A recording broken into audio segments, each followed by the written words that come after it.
नांदेड जवळील मुदखेड तालुक्यात जवळा या ठिकाणी आज एक अत्यंत हृदयद्रावक घटना घडली आहे। रेल्वे रुळावर कुटुंबातील 2 मुलांचा तर घरात आई वडिलांचा मृत्यू झाल्याची धक्कादायक माहिती समोर आली आहे।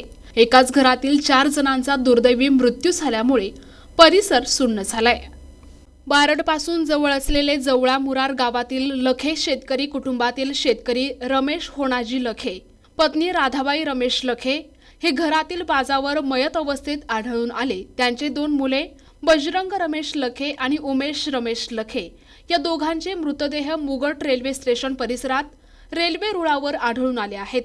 रेल्वे रुळावर कुटुंबातील 2 मुलांचा तर घरात आई वडिलांचा मृत्यू झाल्याने ही घटना घातपात की आत्महत्या याचे कारण अद्याप स्पष्ट झाले नसून पोलिसांच्या सखोल तपासात हे स्पष्ट होणार आहे। घटनास्थळावर बारड सहाय्यक पोलीस निरीक्षक दत्तात्रय मंठाळे यांनी भेट देऊन घटनेचा पंचनामा केलाय।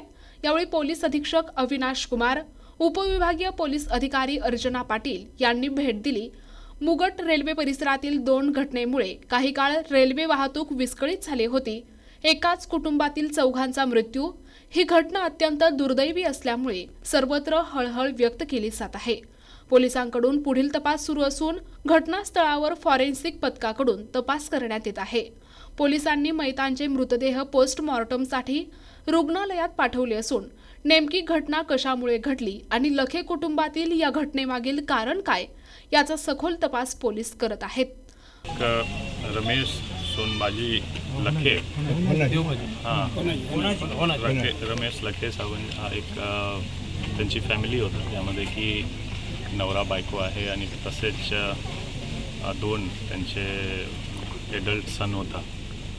20, 25, 30 असा वय आहे दोन्हीच्या। असा 4 फॅमिली मेंबर्स, ज्यामध्ये पेरेंट्स 2 आणि 2 मुलगा त्यांचे, असा इथे डेड बॉडी सापडलेली आहे। जे घर आहे त्यामध्ये आई वडीलचा आणि तसेच रेल्वे ट्रॅकवर त्यांचे दोन्ही मुलगाच्या बॉडी आज सापडलेला आहे।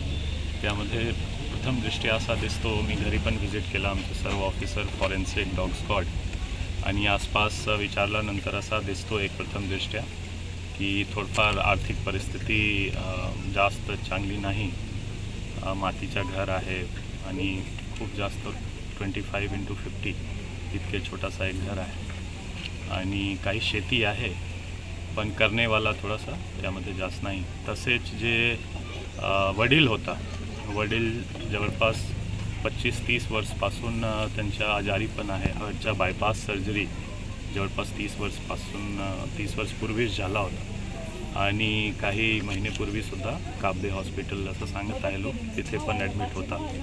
तो एकंदरीत फिजिकल आणि फायनान्शियल सिच्युएशन खूप चांगला नाही, हा एक पार्श्वभूमी दिसतो।